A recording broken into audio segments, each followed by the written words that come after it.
What a magical time of year it is. A time of giving, spending time with your loved ones, and cherishing all that we have.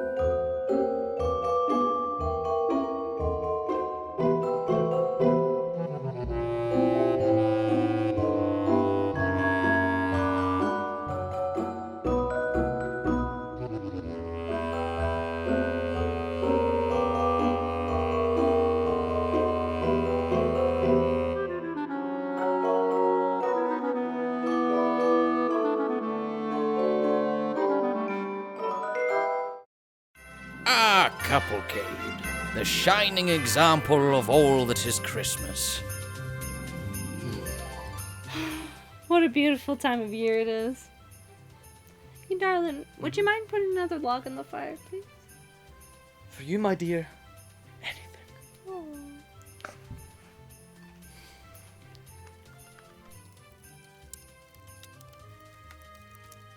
Oh. So toasty. You know, since it's that special time of year, I went out and I got you a little present. Really? What a coinky dink. Because I got you one too. Oh. Belle's quest. How did you know? Oh. Roar of the Beast with the Sega Genesis. I'm so happy.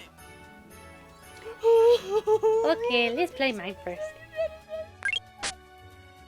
Oh my god. Beauty and the Beast. The love. The emotion. Oh, LeFou with his little piggy face. How could you go wrong? And this music. Surely this game will be a masterpiece. Oh god, Jesus!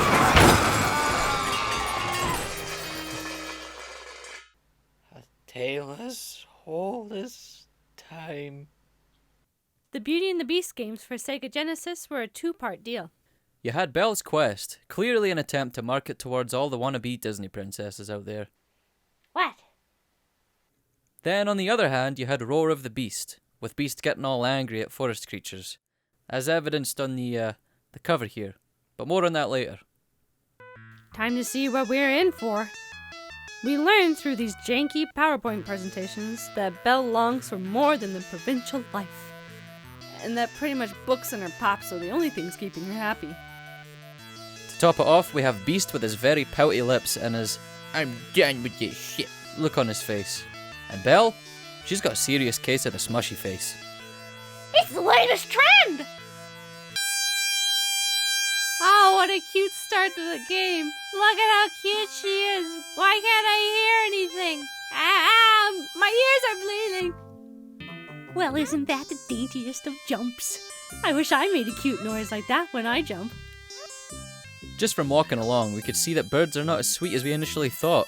I mean, is this really a Disney game?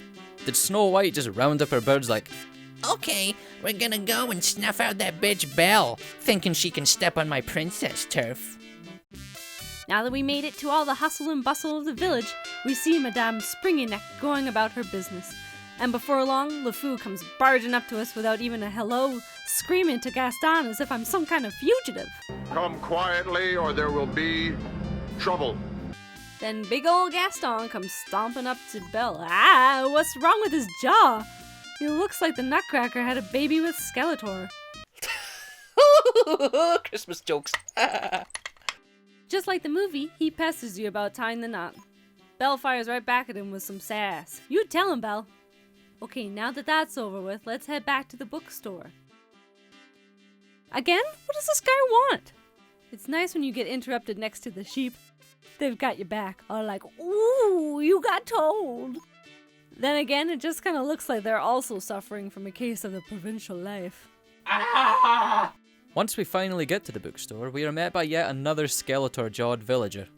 We are forced to play a minigame where we catch books raining from the sky. I think this guy's got a bit more of a problem, since they are falling from the sky. Great, decent score. Only missed a couple. Now what? They just put you back in the street with not even a thank you or a hey, talk to you later. Wasn't I supposed to get a book? We went back into the bookstore, and just like some Groundhog Day business, this guy just thinks he's seeing us for the first time today. Oh, Okay, maybe I just have to get a higher score to progress. Let's try this again.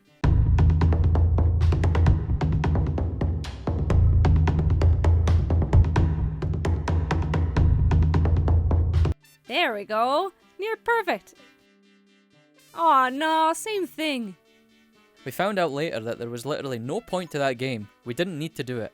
Yet the beginning of the game specifically said that she goes to town to get books. What we actually had to do is go to the right of the village, see that there is a boulder blocking a stream, and get that big galoot Gaston to push a boulder out of the way for us. Yeah, great lesson there. Girls, you won't be able to do anything yourself. What you have to do is manipulate others into doing stuff for you because you're not competent enough. It's not right for a woman to read. Soon she starts getting ideas and thinking. Once the stream is back in working order, we grab the book and carry on our merry way. Only problem is now we have to jump on these floating rocks and attempt to not... Oh. That's how the movie goes. I remember that part. Once we did get back to the village, we just got stopped by some goofy pumpkin farmer, randomly telling us about roses. Okay, thanks. Goodbye. And that's the end of the level?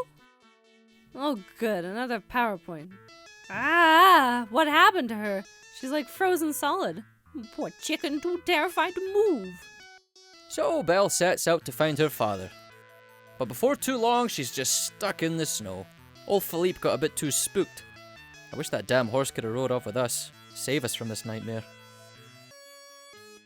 So even though we're supposed to be stuck in the snow, we just show up in some creepy woods surrounded by bats and... I'ma get you with my grabby grabbers. Come here. And Pumbaa, just in case you forgot this was Disney. Okay, now's your chance, Brambles. Put your arm around her. Oh, I missed. So the idea for the forest was to remember what the goofy pumpkin farmer told us about these roses. But we forgot. So this is taking way longer than it has to. Salvation! At long last! A terrifying, spooky castle. You know, that bramble bush is starting to look real appealing about now. Okay, wait a minute. No one answers, but screw it, I'll just go in anyway. Like, where do you get off, Belle? It's no wonder Beast looks so pissed off down there. And so we find our dad, and just like the movie, trade places and remain Beast's prisoner. Now I think I know what scene is next.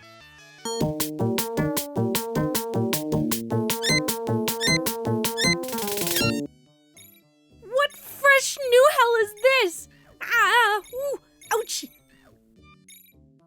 What? You're supposed to get points from them? Oh yeah, just let me grab these sharp knives. Is that what you wanted, Walt? Cutting our hands? Ah, well now this is a bit more like the movie. We're told not to go to the West Wing, but Belle, with her crazy curiosity, decides to go anyway. This'll end well. Ah, great. Another stinking maze. Except this time we got keys to unlock doors and freaky armor that follows our movements. We can go on all day about how boring the gameplay is, but at least the visuals are really appealing. There's some nice touches, like the smashed mirror in the background here. The same one can be found in the movie. I love that every time Belle walks down towards the screen, she's just stricken with a bewildered look across her face. Like, here goes nothing. Once we navigated through all the locked doors, we ended up outside, jumping between these balconies that are falling apart. You can't even tell where you're gonna land. There is little to no room for error. I died so much here. Once we get to the other side, we get the little mirror from the movie. Gotta go across that balcony again. We follow the arrows on the screen, which guide us to a slightly bigger key. We use that to get through the big main door, and then... oh my god. One of the most powerful scenes from the movie.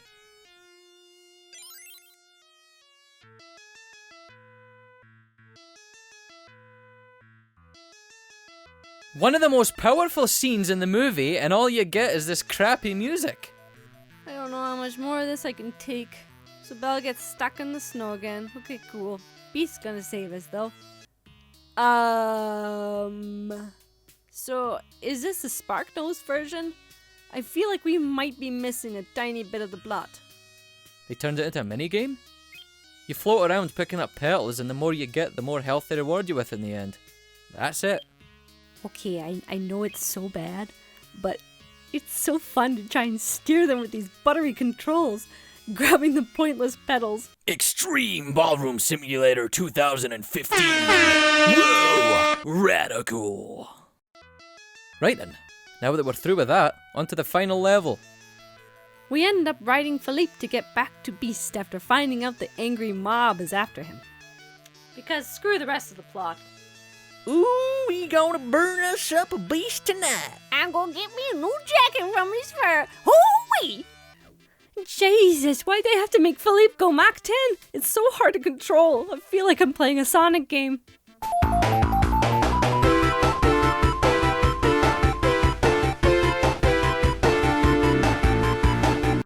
This is a pretty fun level. Despite the super speed, it was much easier to jump with Philippe than with Belle. Oh. This time we got it. Perfect. We beat the level, and don't you worry, Beast, we're coming for you. Who would have guessed it? Yet another PowerPoint presentation for the finale of the game. Oh, Beast, I missed you in your lumpy poop hands. Oh, fantastic. This is how we're gonna end the game, with the exact same minigame as before, just with a shaved Beast. Because Disney. Oh, fuck Disney with Beast and shit. I actually like this part though. Well, we hope you had as much fun watching this video as we did making it. And a big thanks to all those viewers out there that have been with us since the beginning. So we'll see you guys in the new year. Oh, and if you haven't already, then please feel free to subscribe to the channel for more videos like this.